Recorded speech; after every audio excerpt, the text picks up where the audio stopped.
I'm going to take you through step by step what we had to do to install the concrete egress stairs on the back of the house for our most recent basement project. We're already a little bit into the demolition and excavation at this point in the video. So what you're seeing right now is us excavating out the remaining area we need to form up the walls and the staircase for the egress stairs themselves. As we zoom in here, you can start to kind of see the two underpinning footings that we had to put in.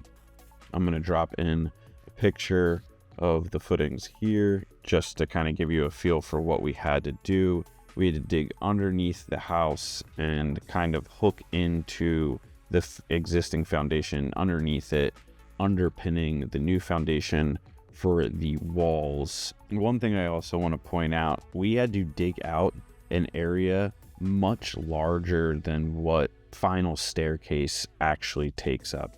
You have to dig out the area around the forms so that you can form the concrete, and then you come back later after the concrete hardens and backfill and fill in the areas that you don't need to have excavated. This customer wanted to connect their basement entertaining space with their backyard entertaining space. This is also a nice feature to have if you have a pool in the backyard and you want to connect the indoors with the outdoors, possibly an indoor shower, and you don't want to have people coming in through the house. You can have them come in through the basement stairs to an indoor shower.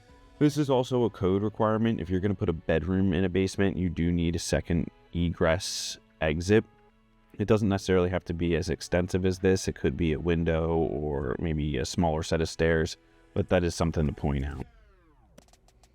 Now that we have the footings in place, as you can see in the bottom there, we were able to cut the hole and the opening up that will ultimately hold our doorway. This is the fun part of the project. We get to see all the hard work starting to come together, and we get over the hump of actual construction.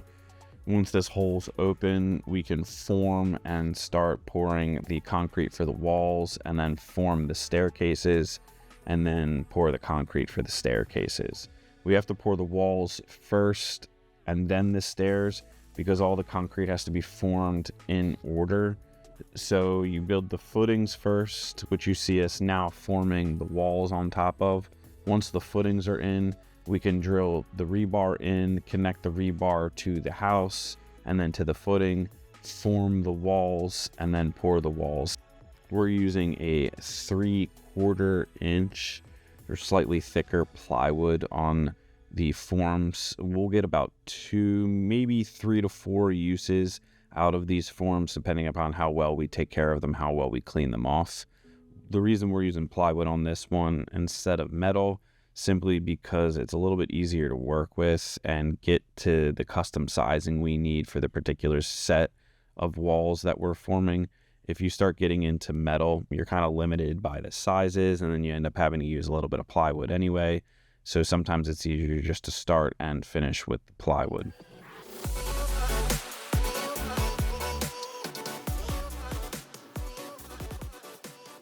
Once the walls were formed up, we're pumping the concrete around the back of the house using a concrete pump truck or trailer. We have to do this pretty much on every project like this because we can't get the concrete truck around the back of the house, and simply wheelbarrowing or using wheelbarrows rather to move it around the back of the house is just not practical. So we use a high pressure pump. We rent the pump truck or hire the pump truck company. They show up in addition to the concrete company. The concrete truck is pumping the concrete into the pump. The pump is pushing it through this high pressure hose that you see in front of us now. That hose is super heavy, very industrial, and when it's got concrete in it, it takes several people to move it around. It's basically like the snake from the movie Anaconda in real life. This is kind of like what I think that movie was aiming to do. But anyway, we're pumping the concrete into the forms, and as we're doing that, we're also vibrating the forms to make sure that the concrete spreads out and sets up properly. And there's also something about watching the pump truck, force the concrete out into the forms. It's super, therapeutic to watch, at least for me. Maybe I'm weird, But as the concrete comes out, it's just getting it down into the forms perfectly without any mess. It's just really great to see. You can also take and appreciate all of the concrete that's getting forced down in between here, and the rebar and all of the metal work that's inside of the forms. So when next time you're looking at a concrete wall, you can kind of appreciate all of the metal that, should be in the wall. After the concrete cures, we'll start busting the forms off. Like I said before, we do reuse this wood. The 2x material will get reused several times, and then the plywood will get maybe 3 or 4 uses, maybe more, depending upon how well it's taken care of, what time of the year it is, what the weather's been like. We try and obviously use that until it's completely unusable, because it's just not cost effective and it's not good to throw in the landfills. After the forms come off, we start backfilling to form these stairs on the inside, and then we'll start backfilling on the outside a little bit, and then we'll do the final backfill once the stairs go in. The stairs do provide structure for inside of the walls. They connect the walls together and form, something like a bridge, and then keep the walls from caving in on top of themselves when you're backfilling. Not that they would, but it's always good to do things in the order that they should be done. So once the stairs and all this concrete hardens, we will complete the backfill on the outside, tamp all of the dirt down really hard, and start to put the patio back together. We have to really make sure that we let the soil and everything settle. We're taking our time with that part of the project and tamping everything down and letting everything settle, so that when we go to put the patio back in, the patio doesn't settle, causing low spots, and the patio was there previously. So the goal is for us to make it look like these stairs were always there. So we have to make all the considerations we can to make this look like that.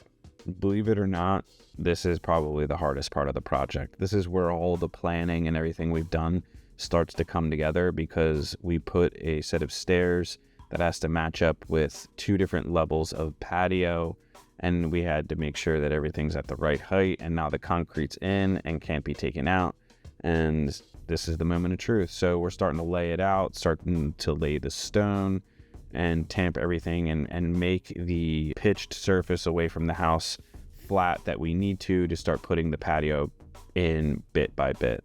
The patio is really starting to take shape. You can start seeing the curve come together, which we designed to fall directly on the edge of the stone. And the lower patio is starting to take shape on the right hand side. We're basically putting back together a puzzle that we don't have a picture of, and we're kind of making up as we go along, but we know what we're doing, so it all looks a lot easier than what actually goes into this. The amount of thought that went into this curve and where the curve falls and hits that wall behind where he's cutting is a tremendous amount of thought went into it. I don't know that I can do any justice to the amount of work into this. I really appreciate the guys and everybody that, was there on site and making this come together, because it really looked great in the end. So we were able to get this is all seeded and ready to go, just entering spring, so perfect time of year to get the grass seeded and get growing and make it look good for summer. Might have to come back and spot hit a few spots, but I think this will take hold nicely.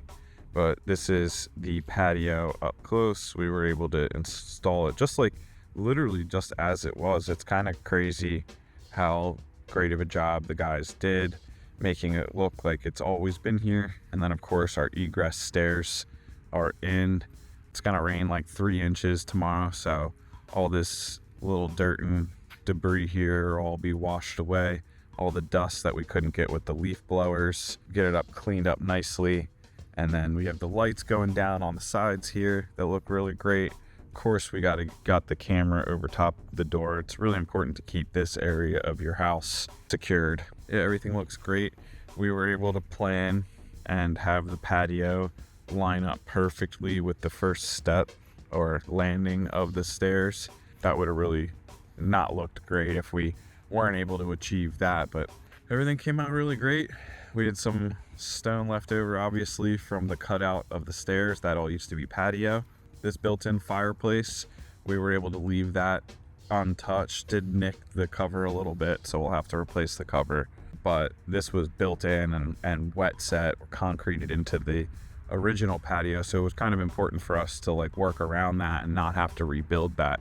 And it was pretty awesome. We were able to do it. Guys did a great job, and the excavator was able to come right in through here. And yeah, that's a wrap. And really excited to show you phase 2 of this basement. But for now, just kind of enjoy this.